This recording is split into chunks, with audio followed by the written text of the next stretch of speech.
Welcome class 12. We are continuing with chapter 7.4 that is regarding नेतृत्व अर्थ एवं महत्व, leadership, meaning and importance. So today we are going to discuss importance of leadership. महत्व के बारे में बात होगी. Importance of leadership on employees. Utilization of capability. Koontz और ओडोनल का जो एक अध्ययन था उसके मुताबिक उन्होंने कहा कि 60% क्षमता के साथ एक एम्प्लॉय संगठन के लिए काम करता है और ये जो 60% क्षमताएं हैं ये नॉर्मल एक्सपेक्टेंसी के रेंज में आ रही हैं. यहाँ पे उसके ऊपर सोशल प्रेशर होता है, समाज का दबाव होता है, नीड फॉर ए जॉब और अथॉरिटी ऑफ सुपीरियर. ये तीन चीजें कारक होती हैं और लगभग 60% क्षमता के साथ वो संगठन के लिए काम करता है. लेकिन अगर संगठन के उद्देश्यों को 100% प्राप्त करना है तो उसके लिए ये कर्मचारी से उसका 100% चाहिए और ये जो बाकी का बचा हुआ 40% है, यकीन जानिए ये इंड्यूस किया जाता है नेतृत्व के द्वारा, लीडरशिप के द्वारा. तो एक्सपेक्टेंसी थ्रू लीडरशिप ये है 40%. तो यहां पर हम मोटे तौर पर बात कर रहे हैं कि 60% तो हर कर्मचारी अपना योगदान दे ही रहा है. अभी एक संगठन को अगर बढ़ना है, उसको आगे अपना काम सफलतापूर्वक संचालित करना है तो बाकी बचा हुआ 40% जो है वो प्रबंधकों को ये सुनिश्चित कर लेना चाहिए कि वो उस बाकी 40% क्षमता का दोहन करते हुए संगठन के उद्देश्यों की प्राप्ति हेतु प्रयासरत रहें और नेतृत्व उस चीज को संभव बना देता है. तो ये संभव है और आइए जानते हैं कि क्या महत्व है आखिर नेतृत्व के, लीडरशिप के. तो यहां पर ऐसे 5 महत्वों की जानकारी मैं आपके साथ शेयर करने जा रहा हूं. पहला है लोगों के व्यवहार को प्रभावित करने में सहायक.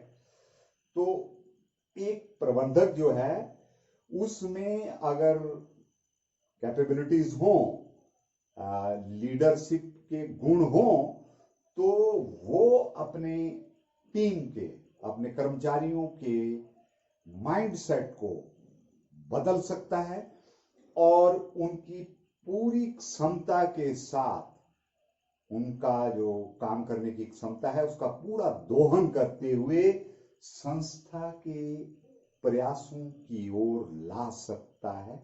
और एक कुशल प्रबंधक अगर अच्छा नेतृत्व प्रदान करे तो वो लोगों के व्यवहार को बदल पाने में सहायक होता है. और ऐसा तभी संभव होता है जब उस प्रबंधक के अंदर ऐसे गुण मौजूद हों कि जैसा वो प्रबंधक चाह रहा है संस्था के लिए काम, संस्थागत काम, उसी तरह से कर्मचारी अपने प्रयासों को दिशा प्रदान करें. दूसरा है अनुयायियों की आवश्यकताओं को पूरा करने में सहायक.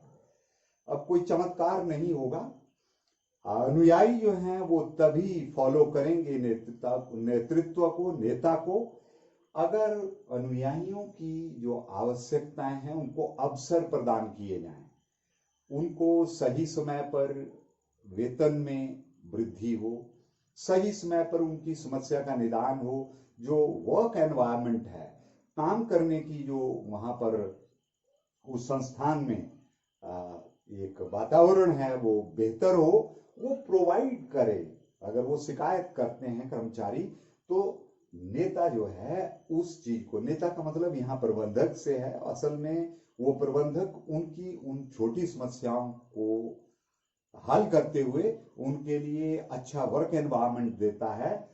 तो अनुयायी जो हैं उनकी आवश्यकताएं एक एक करके पूरी हो जाती हैं. उनकी आर्थिक समस्या है तो ये ऐसी छोटी समस्याएं कई होंगी उनकी, उन सब आवश्यकताओं को अगर प्रबंधक पूरा करने में कामयाब रहता है तो वो प्रबंधक की हर बात को मानने के लिए तैयार रहते हैं और ऐसे में संगठन के उद्देश्यों की पूर्ति में आसानी होती है।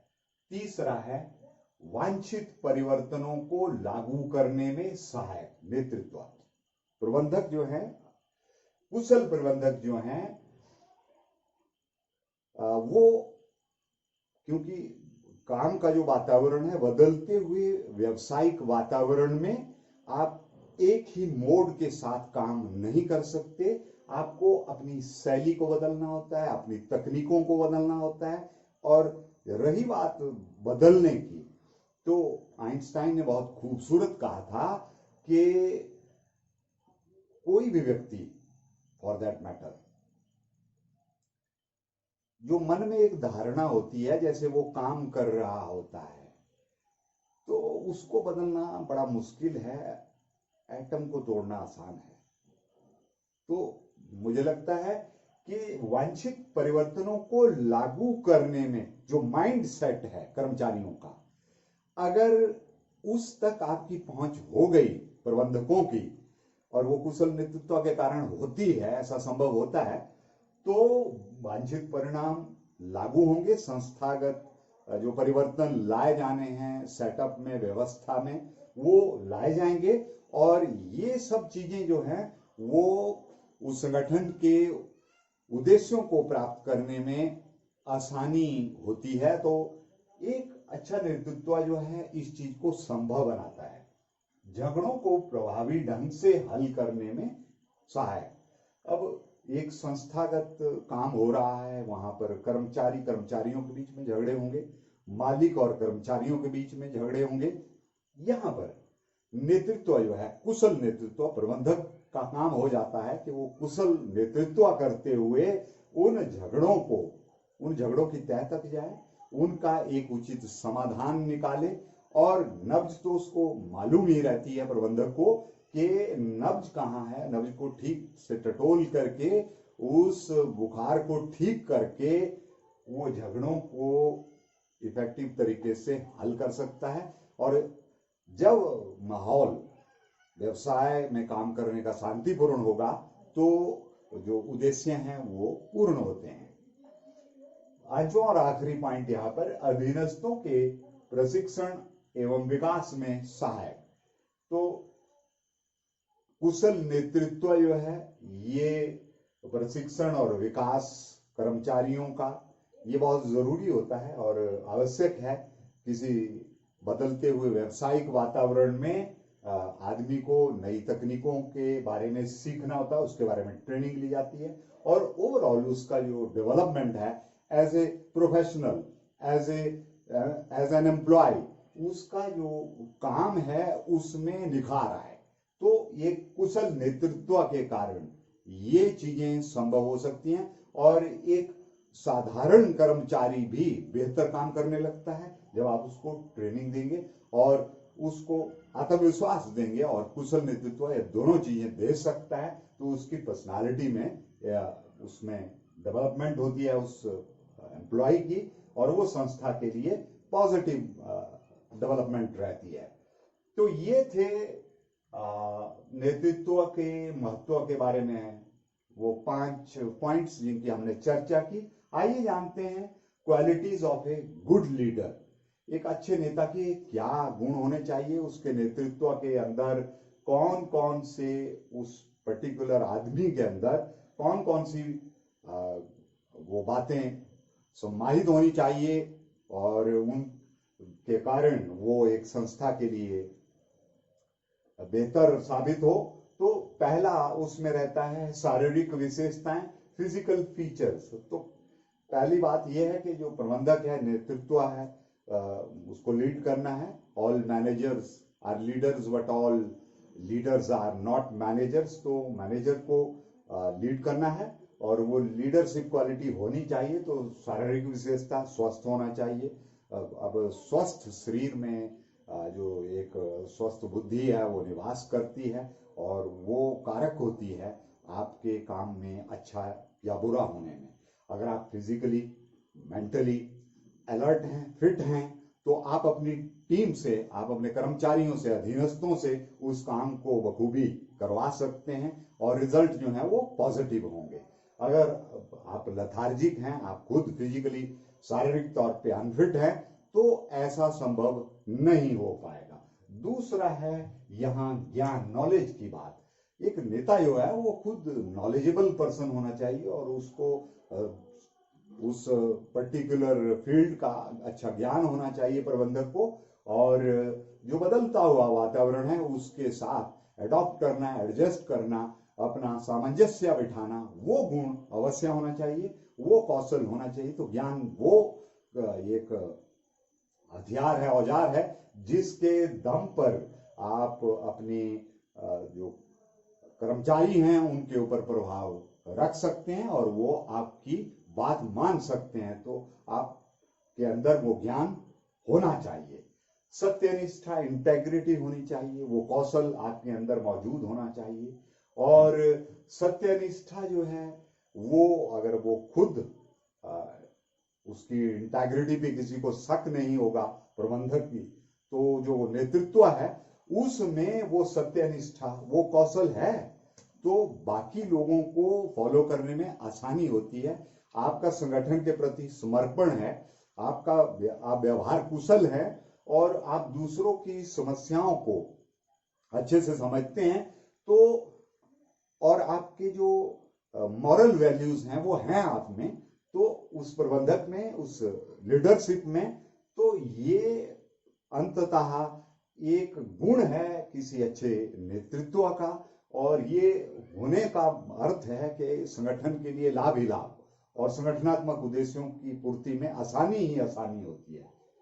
चौथा, इसमें जो qualities of a good leader में बात अगर करें एक अच्छे नेता के गुणों के बारे में, तो वो है पहल क्षमता, इनिशिएटिव। किसी काम को करने के लिए आप इंतजार नहीं कर सकते चीजों के होने का, कि ऐसा हो, अच्छा हो। अब अच्छा कैसे होगा? अच्छा करने के लिए आपको स्वयं परिवर्तन करने होते हैं, आपको इनिशिएटिव लेने होते हैं, और आप चीजों का इंतजार नहीं कर सकते। आपको अपनी ओर से कुछ पहल क्षमता दिखानी होती है, इनिशिएटिव लेने होते हैं। और जब एक प्रबंधक, एक अच्छा नेता इस काम को शुरू करता है, तो उसके अनुयायी जो हैं, क्योंकि प्रभाव तो है उस व्यक्ति का, उस नेतृत्व का, उस प्रबंधक का, वो आसानी से उसके पद चिन्हों पर चलते हुए वो भी पहल क्षमता में शामिल हो जाते हैं। संगठनात्मक उद्देश्यों को प्राप्त करने में बहुत आसानी होती है। पांचवा, संदेश वाहन कौशल, कम्युनिकेशन स्किल। शब्द तीर भी हैं, तलवार भी हैं, शब्द फूलों के हार भी हैं। अब जैसा व्यक्ति चाहे वैसे उनका प्रयोग कर सकता है। आप तलवार की धार से बात करना चाहते हैं या आप फूलों के हार से स्वागत करना चाहते हैं। तो एक संदेश वाहन कौशल जीव जो है, रहीमन जीभा बाबरी कह गई स्वर्ग बताल। ये जीव जो है ये हर उल्टी चीज को सीधा भी बना देती है और हर सीधे काम को उल्टा भी बना देती है। कहने का अर्थ ये है कि अगर एक नेतृत्व में, एक मैनेजर में, प्रबंधक में ये गुण मौजूद हो कि वो क्या कहना है, कितना कहना है और कब कहना है, और कहने का भाव जो है वो कैसा होना चाहिए, अगर वो इन चीजों में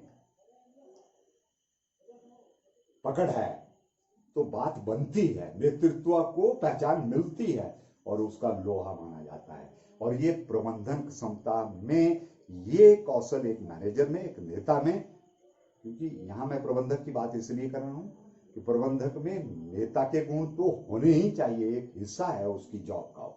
तो संदेश वाहन कौशल में आप व्यवहार कुशल हैं, आप शब्दों का सही प्रयोग करते हैं और अपनी टीम को प्रेरित करने के लिए आपका मूल वाक्य है कोई जिसका प्रयोग करते हुए आप उनकी मॉरल स्पिरिट को बढ़ा देते हैं, तो संगठन के कार्य आसानी से पूर्ण हो जाते हैं।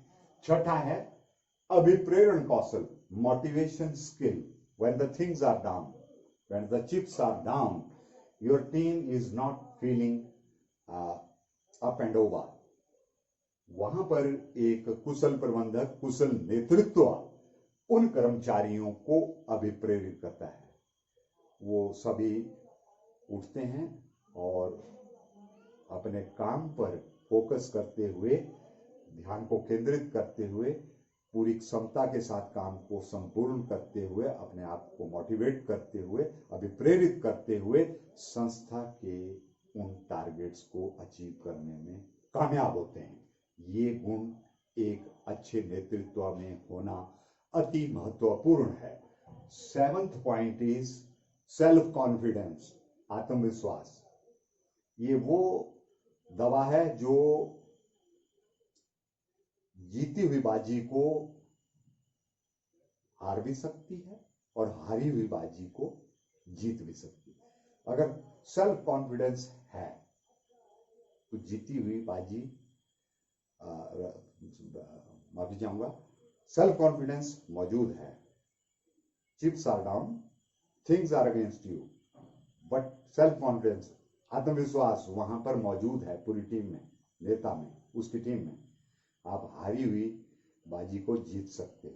लेकिन चीजें ठीक नहीं चल रही हैं, आत्मविश्वास में कमी है, तो अच्छी स्थिति में थे, अच्छी स्थिति से बुरी स्थिति की ओर जाएंगे। तो एक अच्छे प्रबंधक में, एक अच्छे नेता में आत्मविश्वास का होना अति आवश्यक है। और यही चीज नेता से अनुयायियों में ट्रांसफर होती है और इसका संचार जब पूरी टीम में हो जाता है, जब नेता आत्मविश्वास के साथ लवरेज हो, भरपूर हो, तो टीम में भी वो विश्वास रहता है और वो कड़ी सिचुएशन से भी निकलकर अपने पक्ष में लक्ष्यों की प्राप्ति में कामयाब होते हैं। 8वां है निर्णायकता, डिसाइसिवनेस। ये भी एक और नेता के अंदर एक ऐसा गुण है कि आप निर्णय लेने की क्षमता आपके अंदर हो, कि आपको निर्णय लेना है कि ये काम, ये प्रयास, ये पद उठाया जाए या नहीं। अगर वहां पर देरी होती है, संस्थागत उद्देश्यों को प्राप्त करने में कठिनाई होती है और एक अच्छा प्रबंधक जो है वो मैनेजमेंट से बात करके एकदम इस बारे में निर्णायक कदम उठा करके संस्था के उद्देश्यों की प्राप्ति की ओर अग्रसर होता है। और जो निर्णय करने में जिनमें डिसाइसिवनेस नहीं है, वो अवसर को गंवा देते हैं और गंवाया हुआ अवसर जो है फिर आप उसको, बाजी को जीत नहीं सकते। और 9th, the last point is सामाजिक कौशल, that social skill.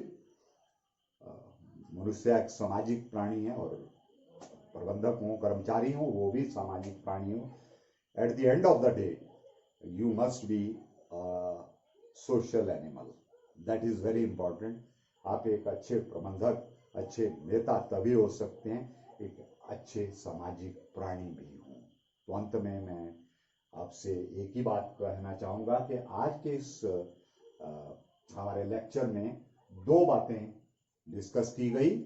Importance of leadership, और इसमें इंपॉर्टेंस ऑफ लीडरशिप में जो हमने 5 पॉइंट डिस्कस किए, उनका अगर मैं आपको परिणाम दूं, निष्कर्ष दूं, कंक्लूजन दूं, तो संस्था में कितने ही प्रशिक्षित प्रबंधक हों, कितने ही प्रशिक्षित कर्मचारी क्यों ना हो, लेकिन अगर उनको अच्छा नेतृत्व ना मिले, उनको लीडरशिप अच्छी ना मिले, तो अच्छे परिणामों की, संगठनात्मक उद्देश्यों की प्राप्ति में कठिनाई आती है। और अगर कर्मचारी प्रशिक्षित हैं, प्रबंधक यानी नेतृत्व बेहतर है, परिणाम पॉजिटिव, संगठन वाहवाह, कामयाबी, success, and the thing is done. Likewise, qualities of a good leader, एक अच्छे नेता के गुणों के, नेतृत्व के गुणों की अगर बात करें, तो ये वो 9 क्वालिटीज हैं और ये ड्रिल से, बाय बर्थ जैसे भी हों, लेकिन एक मैनेजर में होनी चाहिए। अगर नहीं है, then I am very sorry to say कि उस संगठन के लिए अवसर पैदा नहीं होंगे। तो ये गुण मौजूद हैं तो बिल्कुल बहुत बेहतरीन है और सोने पे सुहागे जैसी बात है। तो इन्हीं शब्दों के साथ मैं आपसे इजाजत चाहूंगा और अगले वीडियो में फिर आपसे रूबरू होऊंगा। टिल देन, जय हिंद, जय हिमाचल।